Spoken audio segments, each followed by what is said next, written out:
I'm Laurel Beversdorf, strength and conditioning coach. And I'm Dr. Sarah Court, physical therapist. With over 30 years of combined experience in fitness, movement, and physical therapy, we believe in strong opinions, loosely held. Which means we're not here to hype outdated movement concepts. Or to gatekeep or fearmonger strength training for women. For too long, women have been sidelined in strength training. Oh, you mean handed pink dumbbells and told to sculpt? Whatever that means, we're here to change that with tools, evidence, and ideas that center women's needs and voices. Let's dive in.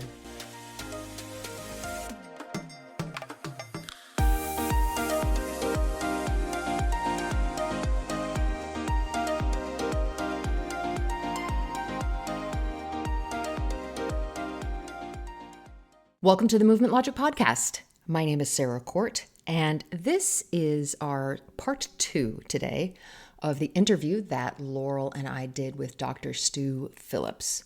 We had an incredible conversation with him.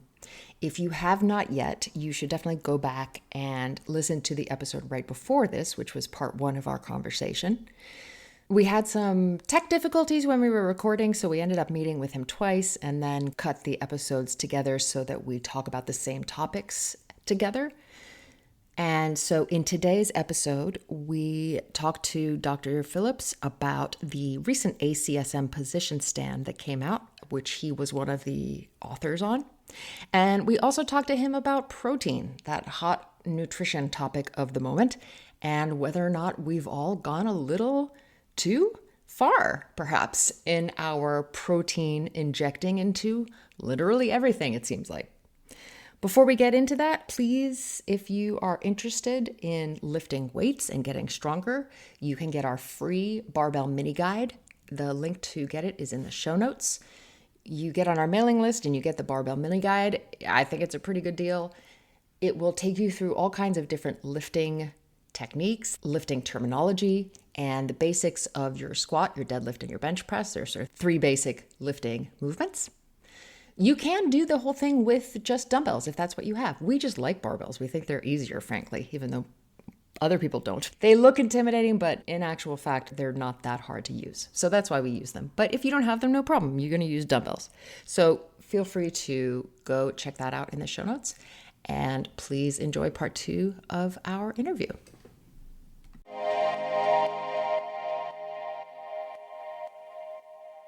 We're going to talk about the ACSM position stand.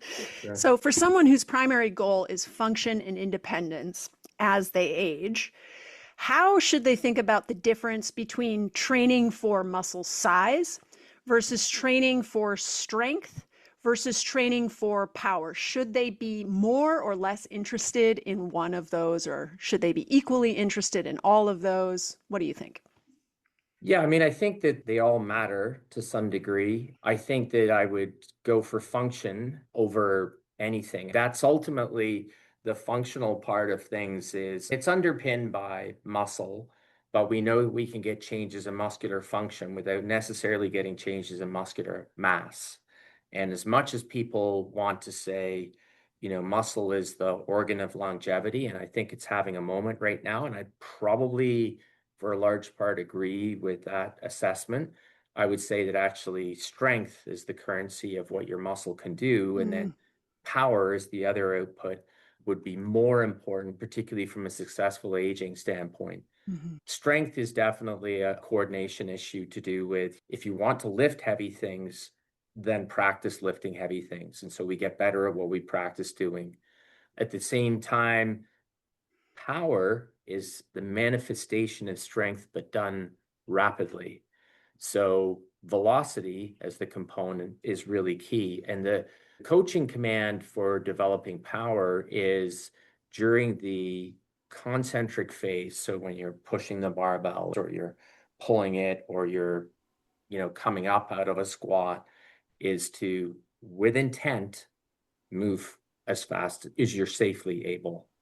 And the intent matters, because even if you don't actually functionally move with intent, some really old work actually done by a former professor here at McMaster named Digby Sale showed that it was the intention to move fast that was important in ingraining your mind thinking, okay, I'm going to try and snap these motor units and recruit the muscle fibers and move fast. as you get better at doing it, you do move faster. Well, And Right. is there ever a reason why you should then not cue someone to move the load as fast as possible?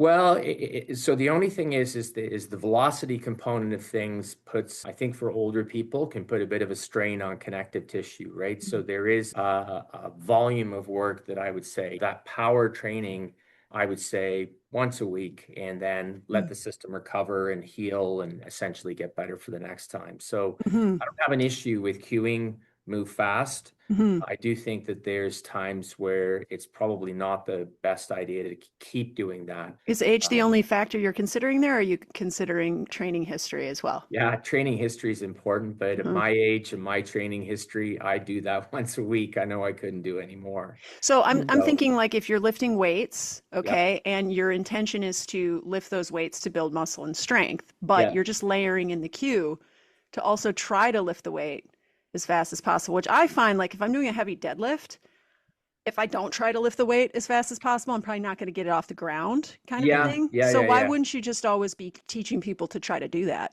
Yeah, I mean, there's certainly a merit to sort of saying try to do it as fast as possible. I Hmm. think that the important point is that the attempt to do it is important, but the Hmm. execution of it at some point is also important. So, Hmm. if you've got a really heavy bar that you're lifting up off the floor in terms of a deadlift, you can try to lift it, fast. But if it's really heavy, you're not going to be able to. But at a certain point, what you can do is unload the bar Hmm. and you can actually move it fast. So, Hmm. the functional lift with the older people is arms across the chest and out of the chair, Hmm. and that's power. Like Hmm. but the only load that you have to worry about in that lift is your own body weight. Yeah, But yeah, once you get good at that, then you put a bar on your back, but yeah, it could be a broomstick to start out with, or it yeah. could be just just a 45-pound bar. Yeah, I would see Yeah. that cue would probably be more appropriate for more experienced lifters, right? Because as soon as you tell a beginner lift as fast as possible, it's like Yeah. everything goes out the window in terms Yeah, of well, form and and technique, you right? you lose form, right? Yeah, You lose Yeah. yeah, form. yeah. Yeah. So there's a degree of essentially learning the move, Hmm. getting that ingrained, building some strength first so that you foundationally can begin to do some of those faster lifts because Hmm. the connective tissue adaptation takes a little bit of time, right? And when you Hmm. move fast, it's that muscle, tendon, bone unit that you're Yeah. you're placing under some degree of stress. So you need to base layer in the strength work Hmm. and maybe build a little bit of muscle and then Yeah. move towards the power. And I still Nice. sort of think 1 day a week of power work is, well, first it's 1 day a week more than most people are doing. Yeah. So, Yeah. I want to talk as well about in the paper because there were quite a few like really interesting findings. And one of them was about progressive overload. yeah. And, progressive overload was sort of like the holy grail in weight training, right? It's like Mhm. always be progressively overloading. Yeah. And you describe in the paper that it is foundational, but you also say that progression isn't actually necessary for beneficial outcomes. And we thought that that was a really nuanced distinction. Dr. Phillips or Stu, rather, that would be a great social post for you, by the way. You'd really rile Yeah, some yeah, others with that. yeah. Yeah. Wow, Can that's you a, can you unpack that? yeah. But So can you unpack that for us about the Yeah. yeah, progressive the fair comment on that is that we wrote, it took a lot of doing, right, to pull together that list of authors and to get consensus on wording and everything, because everybody wants to have their way and wordsmithing, at a certain point, the instruction that goes out to the author list when you're working with a common document is if we could ease off on the wordsmithing and just focus on the big picture. And so immediately everybody's like, well, we need to emphasize progressive overload. And I'm like, okay, yeah, totally got it. Yes. So the instruction goes in, everything goes through its progressive overload. During the review process, we had 6 reviewers, which is unusual for a paper, but I don't think for a position stand of maybe that level of importance.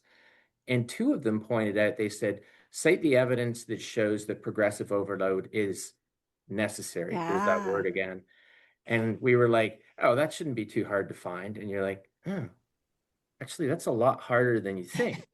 To show that it's needed. I don't disagree that it's done, Yeah. but I think that it's really important to say, show me the data. And there are a few studies But I think that the more active, or the correct way to describe it, is progressive over stimulus. And it's not necessarily always load. So it could be that you were Mm-hmm. doing one set and then you switch to two sets. And that's a further challenge to the system. And that Mm-hmm. promotes an adaptive response. Or if you were lifting one Yeah. day a week, you move to two. And that promotes an adaptation in the system. Or And you know, all if you increase range of motion, yeah, exactly. right? So you can think of a lot of things that we could change to increase effort, challenge, Mm-hmm. call it whatever you want. Mm-hmm. From biology, if resistance exercise is a drug and we keep taking one dose one day a week, all of a sudden the effects become, the adaptation response gets sort of, and that's a classic stimulus response type biology. Mm-hmm. So now we take more of the drug, i.e., we take a bigger dose, and so we do more on that one day. Mm-hmm. Or I can't really get the analogy for load, but yeah, a greater amount or something like that. Mm-hmm. But or we do it on more days a week. So we don't dose one day a week, we dose 2 days a week, 3 days a Mm-hmm. week, that sort of thing. So it's an imperfect analogy, but it sort of gets the point across that load is the most commonly manipulated thing to change, because as you get stronger, the load feels lighter. Mm-hmm. And as the overload and progression, that's what everybody thinks needs to be progressed. I would think that Yeah. actually you could tweak quite a few things and still get progress. Yeah, I like that change And to overstimulus. I think that just clears up the confusion around like always needing to have it be a heavier weight forever and ever. It's Surprising like, right. amount of no. pushback against that Yeah. sort of thing, Ah, okay. as you Well, might and imagine. Yeah. I think the part that for like Gen Pop, because I can see how in the like professional training world they would have a Yeah. lot of pushback against it. But I think for Gen Pop to understand, because one of the things that we've sort of come up against, not come up against, but have seen people ask us in our barbell training program, they're like, okay, well, does this mean I just in 10 years I'm going to be lifting 700 pounds because I have to Yeah, just keep putting more and more yeah, weight on? yeah. And understanding that the whatever load, how that has translated to whatever level of strength you have right now, if you just keep doing that, you're not going to go backwards in your strength. Mm-hmm. You're just not Right. going to go forwards in your Right. strength. Or the So reason it's you'd go backwards would be entirely age related or life occurrence Look, related, and it won't be because of disuse, or it won't be because of detraining, or it won't be because of underloading, right? yeah, well, look, at my age, like I don't lift like I did when I was in my 20s, Yeah. right? So, and if I tried even, yeah, it would hurt Yeah, too much. aging is yeah, real.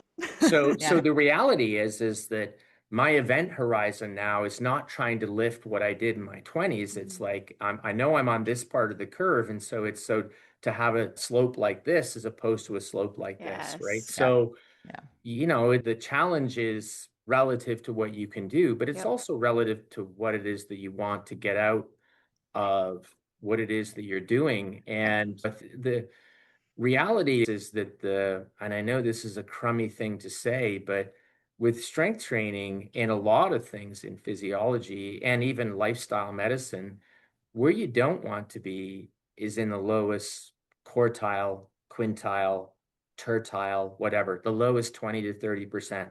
yeah, And you can move from that lowest part to the next one with not much effort or work at right. all. Yeah. I see that a Um, ton with my older patients that I work with, especially yeah, with the women who are from a lifetime of maybe not doing any weight training because socially that wasn't acceptable. Like these are yeah, the women that are now in their 70s and 80s.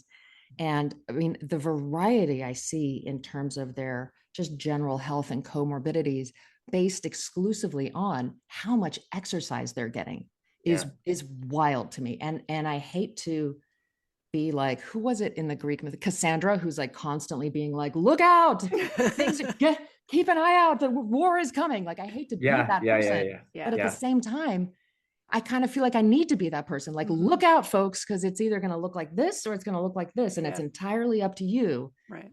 For the most part, obviously, there are specific individual considerations, but like for the most part, I don't think people understand how important exercise is. In my opinion, the biggest issue with people not exercising is not because they don't know that exercise is good for you, right? mm, I feel like at this point, most people have an understanding, whether it's clear or muddy, that exercise is good for you and they're supposed to be doing it, right? So it seems that to me doesn't seem to be the issue around why people don't exercise. It seems to be, and this paper highlighted as well, that it's got a lot more to do with compliance and sticking with it. And I wonder if there's a different kind of messaging that exercise professionals need to focus on to try to address this, because the messaging as it is currently does not seem to be moving the needle, right? Telling people like, oh, here's all these benefits to exercise and just do this and do that, and you're gonna feel so much better. That message doesn't seem to be changing anything. Do you have thoughts on this as far as like No, how we should be talking about exercise? I think you're spot on. I think you're spot on. I think that, the number one reported barrier people say will be time.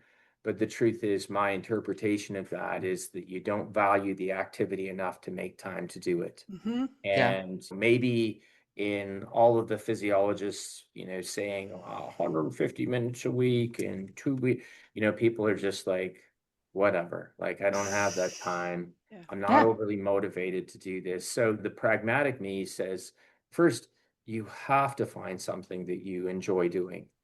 And then there's a little bit of sort of we don't need to optimize every outcome, which is the mantra of social media that is soul destroying, I'm sure, for the average mortal out there. It's And exhausting. yeah, it is. It's exhausting, it's confusing. And basically, in the end, people just, flip the middle finger and say, forget it. Like I'm not doing that. So, find something you enjoy, I think is absolutely paramount. And let's not get too dismissive over lifting this weight or this weight. Once you've dialed in the consistency piece to your point, like absolutely. Like if you're not consistent with something, anything, and in terms of lifestyle and habits, it doesn't matter. Like Yeah. a one-off kale greens meal isn't going to change you if every other meal is a fast food, right? So Mm. it's the same with exercise. So consistency of habit is like that's the hack. Yeah. There are no other shortcuts. And Like there's just, yeah, I agree is the short answer. I wish I had the magic to be able to say this is what you should do. There's lots of obviously caveats to any answer in that area, but the messaging is, to your point, keep saying 150 and twice a week and nothing changes Yeah. is the definition of insanity to just keep repeating it. Right. So we need to change a little bit around Yeah. how we frame that. And I think yeah. it's more aiming at find something you enjoy, do it consistently. And if you are, like, bravo. And I think it does also come down to values and the fact that people have exercise or being physically active pretty low down on their list of Mm. priorities. And I feel like there is going to be a number of different angles in which we'd have to work to get people to change their mind on that, because it's not just the science that's going to do it. It's so many sociological factors. There's also the social determinants of health that come into play Oh with yeah, that. yeah. Right. I mean, Well, there's so yeah. many large forces that are at play with regards to influencing people in how they think about what's important, but also so many forces at play that mean completely different amounts of time and money are available to different people Yeah. depending on what's going on, where they live, their socioeconomic status. So it's actually extremely complex. I mean, the advice is simple, right? But how well people can take that advice is extremely complex. The advice is be consistent, right? It seems to always come down to this truth that it's really the consistency that matters. So therefore it's the adherence that matters. But like at the end of the day, people have all these decisions they're making with their time and money.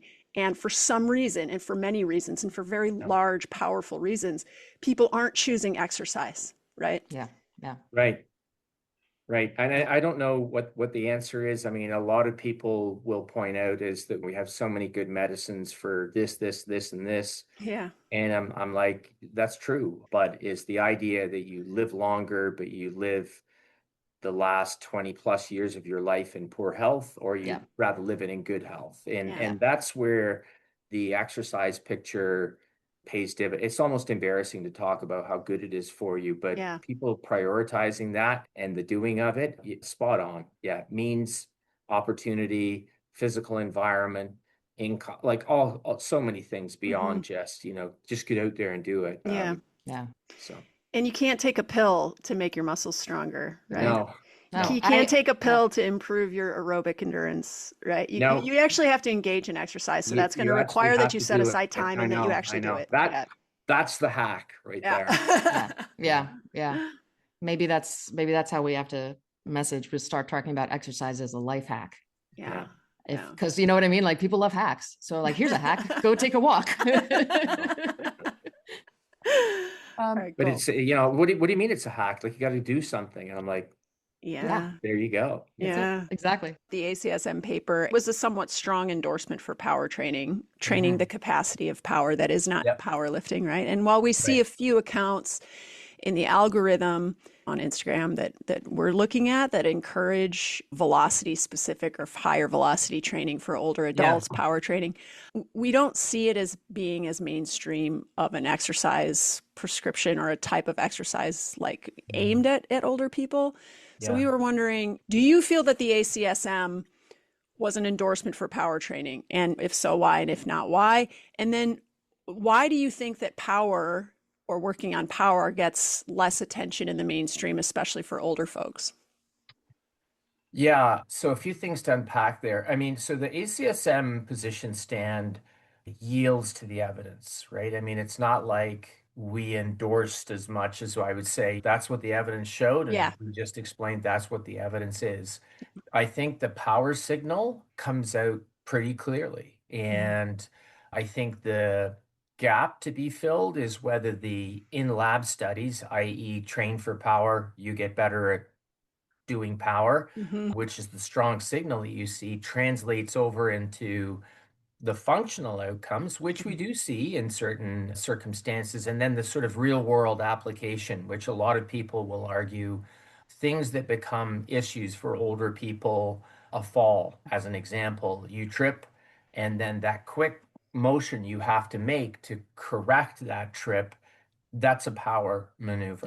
Mm-hmm. Ultimately, standing from a chair is power. And everybody, oh, they go, oh, that's strength. But I'm like, but it's strength done in a very short period Mm-hmm. of time. It's not Right. like you have the chance. It's not like bending a bar where you go, okay, I can take as much time as I want. Mm-hmm. If you want to get out of a chair, you've got to generate Yeah. force and do it within half a second, or Mm-hmm. or you engage your triceps become transfer muscles, and we know this from folks with spinal cord injury, MS, etc.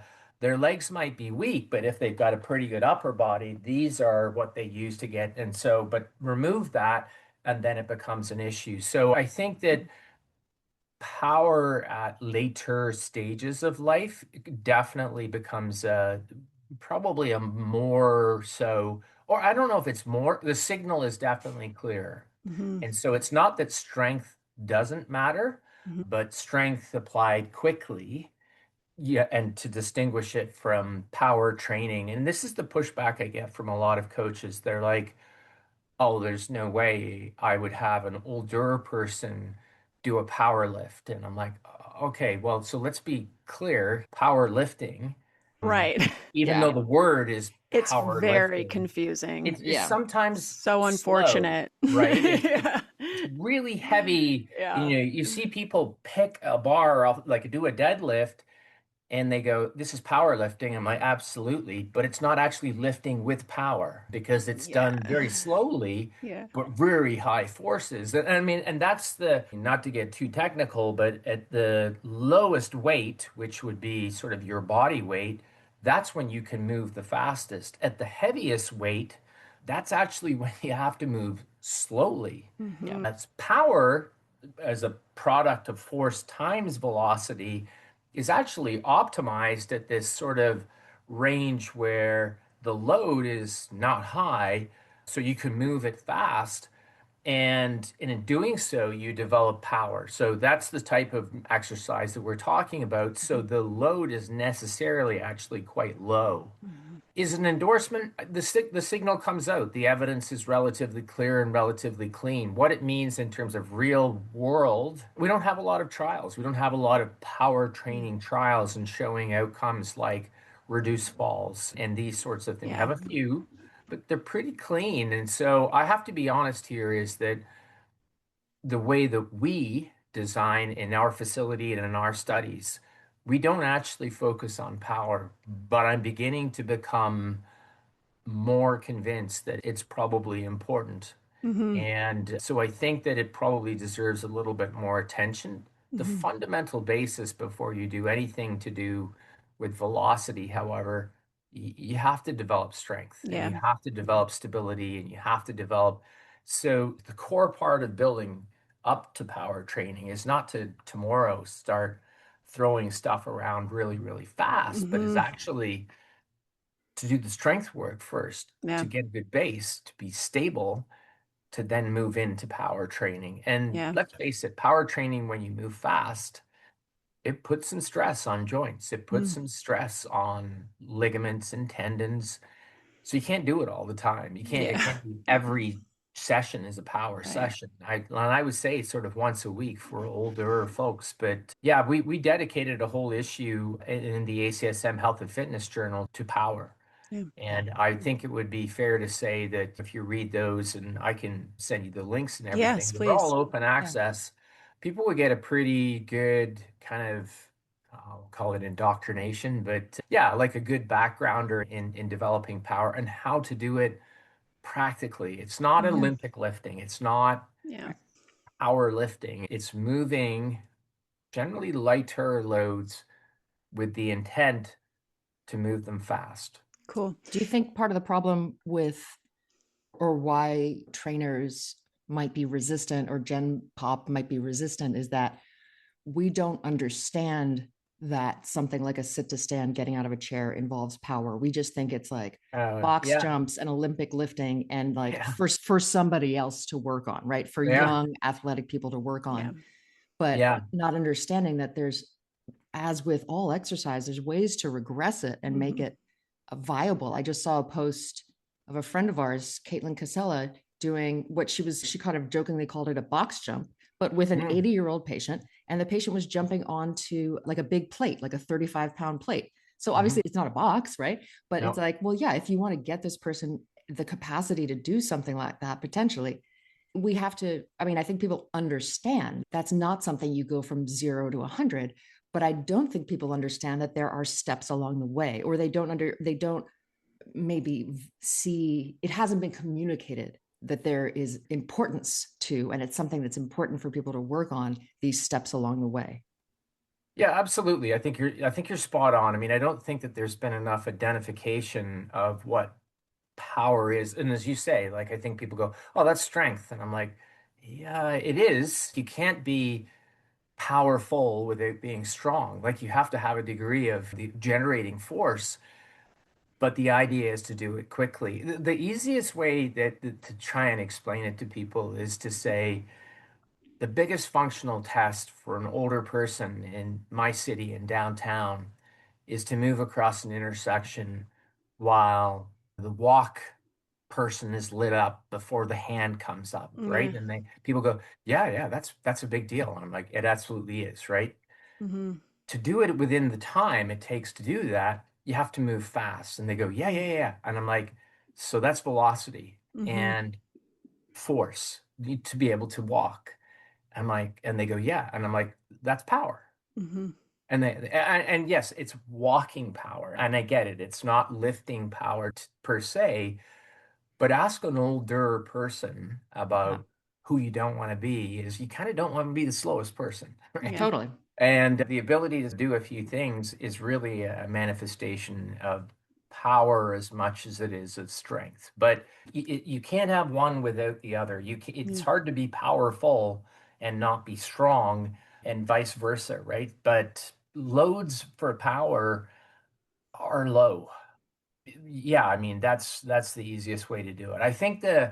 I'll send you the refs and you can put them in for your listeners, and I think it'll make a whole lot of sense reading the health and fitness power issue.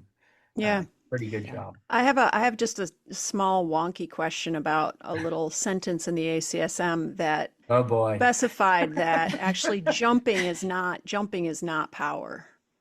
No, I mean, jumping is effectively is a plyometric, but I mean, it's sort of one, yeah, I mean, it's a form of power training, but I don't know that I would say jump for power. It's a power exercise, absolutely. Mhm. One of the things that's pretty critical, as I said, is you have to layer in the strength stuff first. Mm. But I think that anybody can jump. It's not necessarily pushing power per se.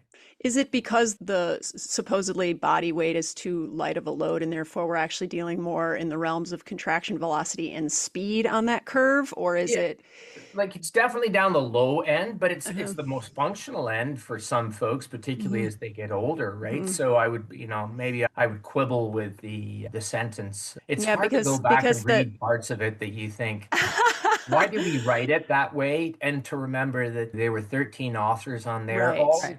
Oh yeah. independently arguing for their little piece. Yeah. And then there were six reviewers who were like, you need to say this, you need, and Hmm. so ultimately you probably say some things that, to be frank, in the end, you're like, man, that's really not what I thought. But Well, yeah, I mean, the way I interpreted it was that jumping is a fast movement, and therefore yeah, maybe it's more in the realms of the speed kind of capacity that we're looking at, or it's on that like force it, velocity curve. It's lower load, faster contraction speed, but that's assuming that body weight is a light load, right? But for older right. folks, body weights becomes a one rep max for some Yeah. of Be an them, right? amazing low. It will be, well, I mean, for most of the folks, and I'm just thinking of the people that we train in their 80s in particular, your body weight is, I mean, I'm not really interested in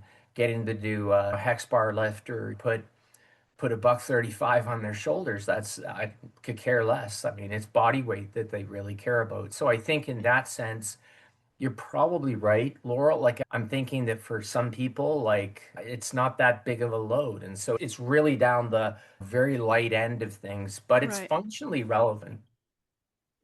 Yeah. Right, right. And also if we're using like walking speed as an Mm, assessment of someone's functional capacity, and then we determine that they actually are too slow and we want them to speed up, mm. you know, and we want them to improve their power, like isn't the test then evaluating the thing that we're trying to improve? It's like I Yeah, yeah. noticed that I No. noticed that there's some gray area between like when we're talking about speed versus power, when we're talking about power versus strength. And I know that it's not always easy to identify exactly what we're trying to do because it always is probably going to be relative to the person and what Right. the movement requires of them and how close it takes them to their maximum strength or however we're evaluating the Yeah. capacity. But yeah, I find it interesting because I wonder how much of the science is directed more toward younger people Mm. for whom body weight is a light load, right? And what is the lens that we're looking through when we come to Yeah. naming of capacities and things like Yeah. that? It's just Although, I'm talking out loud right now. I have clearly not no, no, really no. But the thought, more I but think about it, the more I think about, in younger athletes, then, box jumps that's a great outward expression of power. And there it's just your body weight. The and it's difference a is jump, the right? height Right. of the height of the jump. I mean, Mm-hmm. the epitomization is that, I mean, the coaching cue for power training is Mm-hmm. during the concentric phase of the lift, right? Mm-hmm. So during the shortening phase of the lift, move with high velocity intent Mm-hmm. and focus on the intent word. And so it might not actually be that you Move feel that you quickly, yeah. move that fast, Right. Yeah. but the intention to do it and Mm-hmm. queuing up that aspect of things Mm-hmm. is actually, I mean, that's what power is all about. So you Mm-hmm. could probably argue that the sentence doesn't really embody the science too well. So, Well, I think to Laurel's point, if the cueing is about move with the intent to go as fast as possible, that's a very nebulous thing to try to measure from yeah, person to person. I think yeah, I think part of the difficulty with all of this is that we so badly want things to kind of fit into very clean silos. And I don't think that's kind of how it works. I think we get overlapping mechanisms happening at the same time, and then often trying to tease out, is this exactly power or is it exactly something else? It maybe gets in the way of the outside the research and the clinical setting, like the real life setting. Does it matter that much? Yeah. If we're categorizing it into what category versus like, can this person get up out of a chair and go across the room? You know? Yeah, no, I think you're spot on. And I mean, I think it goes back to the whole idea of specificity, right? So if you're an athlete and you care about explosively jumping up and or that's an important part of your sport, then that's how we train you. If you're an older person, then we don't try and train you for that, but we definitely train you for function. And so try to do things in the testing session and in the in gym if we get our hands on you, then to get you to improve the things that are important. So we practice doing chair stands for older people. We practice stepping sideways and doing it with intent in older people, but we certainly don't put a parachute on them and have them run against a wind resisted parachute Sorry, or just have them laughing jump. at it. Yeah, well, I mean, but that's the type of thing, right? I mean, Right. it's all relative to what you're talking about. But yeah, no, Yeah. that's a It's fair all comment. relative. Yeah. Should we switch over to protein? Okay, awesome. All right. Well, so you are like the Michael Jordan of protein research, in addition to being the Michael Jordan of That's a hypertrophy high research. compliment. There's a So, running debate in our house between my wife, who was a varsity basketball oh, player, who says Michael Jordan is the GOAT, and my three sons who believe it's LeBron James. right, I yeah. try to just That fade into the background when this happens, to be honest with you. that But generational debate, yeah. Yeah. if my sons ever listen to this, I'm sorry, boys. I'm with mom on this. It's definitely MJ. LeBron, in his own right, I get it, but the GOAT was Michael for sure. Yeah, for Agreed. sure. And, And he so was the that's high OG goat. praise. Yeah, Yeah. he's the OG goat for sure. OG for sure. Yeah. All right. So you wrote an article about protein recently called 2025 was the year protein jumped the shark, in Mm. which you argue that the science itself around protein intake hasn't radically changed, but the marketing and cultural interpretation have. One of the clearest lines in your article was, quote, protein doesn't bake the cake, exercise does. So our question is, do you think people are trying to nutritionalize their way out of exercising by just consuming a lot of protein? I don't know if they're trying to nutritionize their way out of exercise training. They're trying to proteinize their way out of a lot of things that aren't Yeah. going to be solved by protein Yeah. alone. So Gotcha.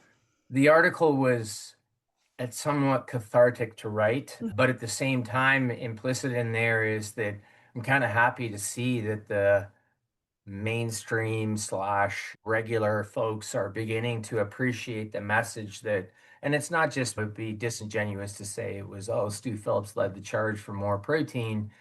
There's a group of people that have sort of been beating that drum for a long time.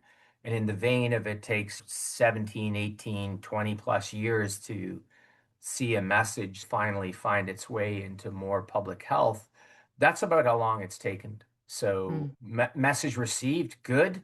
And then of course pendulum swings, and then I'm like, okay, stop right there. And it's like, keeps going over here. And I'm like, whoa, no, I said, you've got it. We could just stop. Real food is fine.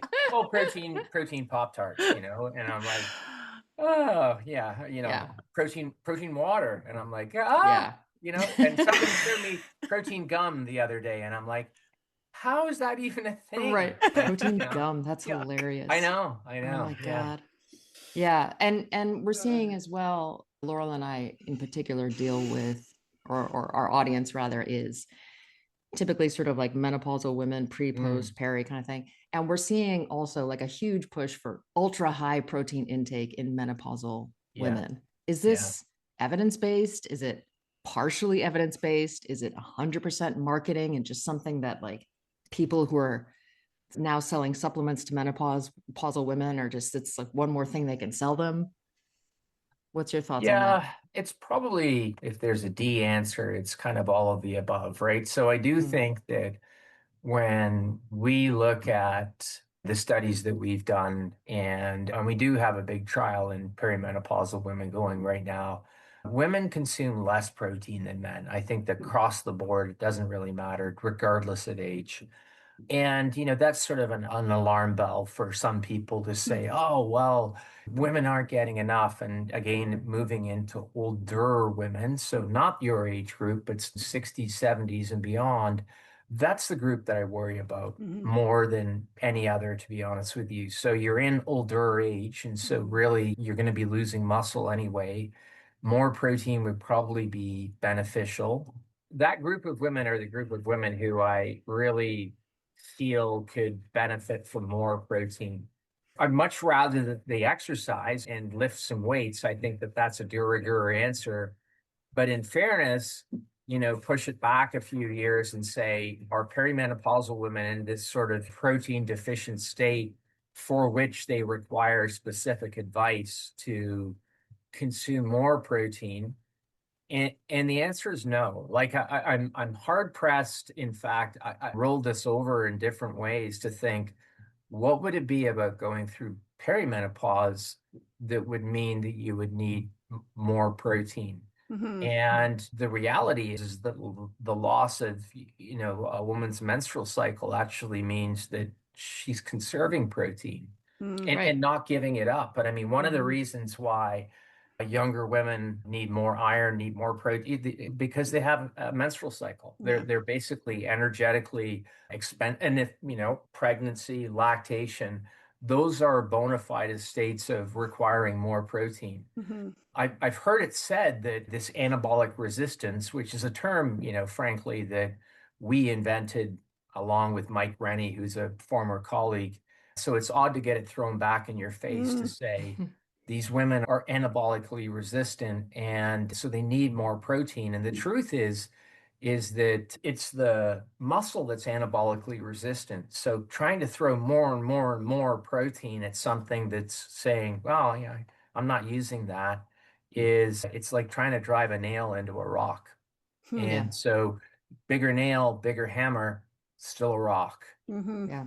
To make the Yeah. rock softer or more receptive to the protein, you have to exercise. That's what relieves anabolic resistance. More Mhm. and more and more and more protein doesn't do it. So the Mhm. jump the shark part, and say, happy to introduce a group of young people to that term. Yes. Don't remember People are like, don't what's the remember Happy funds? Days and Yeah. the Fonz and which Yeah. I mean Henry Winkler. If you don't know who that is you look up the episode and effectively it's gone from a reasonably, I think, enjoyable 30-minute or 23-minute with commercial sitcom into comedy, right? And that's the jump the shark piece. And I think the commercialization now of protein has just, as I said, it's gone beyond what anybody would reasonably need which can be done with regular food, sort of protein intake. It's just a bit disappointing to see, I think is the probably where I would sit on that one. I Yeah. think one of the challenges for people in understanding all of this is the fact that the recommendations are so, for want of a better term, wonk heavy. Because how Yeah. is a regular person going to be like, okay, 1.2 grams per kilogram of my body weight? First of all, I don't know what I weigh in kilograms. I'm in America. I'm a dum dum. Second of all, now I have to go do math. And then I have to figure out Yeah. how to put that in, like, Yeah. what do I have to start measuring my hamburgers? Like, Yeah. is Yeah. there an easier way for people to just kind of like understand roughly how much protein they want to get in a day or per meal? Like, is there more colloquial language we can use that might be a lot more helpful than like bleep blop bloop, get out, you know what I mean? Like, Okay, well, you're going to force me into an often used trope is that base 10 math is really difficult. Wait, hold on. It's actually not. Yeah. But that's what metric uses. So just bear with me sure, as your sure. emotional support Canadian, where we To be talk. fair, I grew up in England, so I'm more comfortable with the metric system. Well, then But I can't do stone because that unit of measure is like that's ancient, right? The British talk, oh, it's about 8 stones. I'm like, right, like, no, what? nobody talks that except you folks. It's true. So to be really clear, 0.8 grams of protein per kilogram is about 0.35, and I know that I'll round it. You say 0.3 grams per pound of body weight, and to your point, what does that mean to the average person? The answer is that it's not a lot of protein. And so I think you can get that with real food relatively easily. When Where you say we're real talking, food, you mean as opposed to things like a protein well, shake or something you like don't that? need a protein bar, you don't need a supplement, you don't need protein water, you don't need, yeah, like all of that stuff is that you can, if you eat dairy and you eat eggs and you're an omnivore, I think it's a snap. Yeah. If you're vegetarian, I don't think it's too bad. If you're vegan, I think you just have to be a bit more judicious about it. Yeah. But we're talking about intakes that are at least twice that high, so up around zero point 0.7 grams per pound. Mm, Now, you weigh 120 pounds, then, it's about 100 grams of protein. Is it hard to get? Not in my opinion, but it does require a slightly different focus, particularly at the meal where most folks, and it's men or women, it doesn't matter, I'll call it, consume protein, and that's breakfast. right. So that first meal of the day, I think, just requires a sort of shifting from carbohydrate centric, grain centric towards a little bit of protein. Everybody's Mhm. like, what's your go-to? And I'm like, well, Greek style yogurt is made breakfast kind of a snap. And I don't like yogurt. I'm like, then it's okay to have an egg.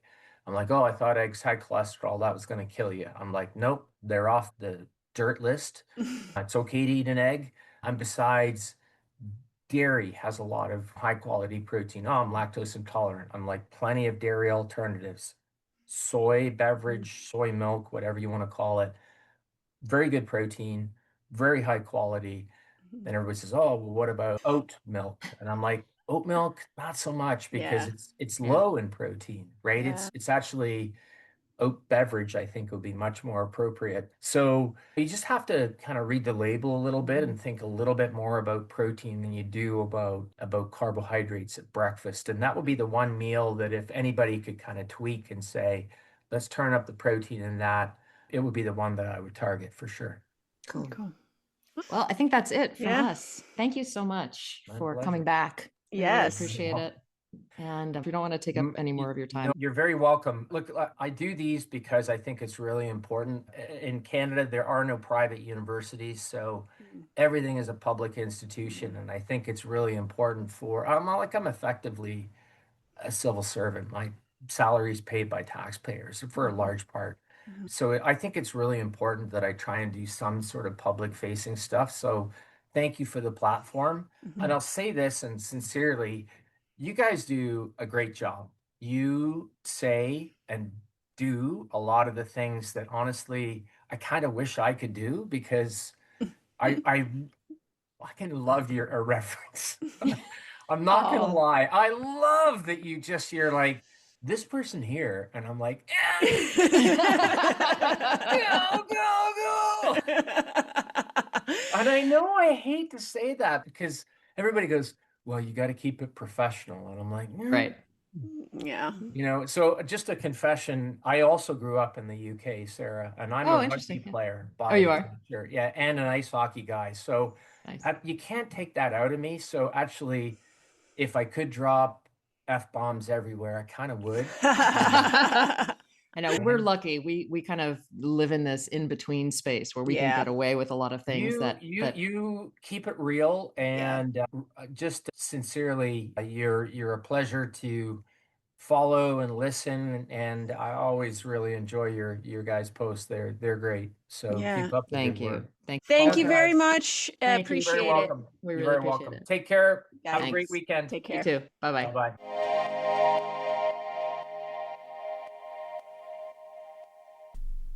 All right. Well, we really hope you enjoyed part 2 of our interview with Stu. We had a great time talking with him. I could have talked to him for hours. I know Laurel could have as well. Please do us a favor. If you like the work that we put out for free, help us. You basically pay us for this work if you rate or review or subscribe or forward this to a friend or do some sort of free promotional work for us. But please help us get this out. If you like it and you think there's value to it, other people will as well. Don't forget to sign up for the Barbell Mini Course. That is at the show notes. And we'll see you in 2 weeks.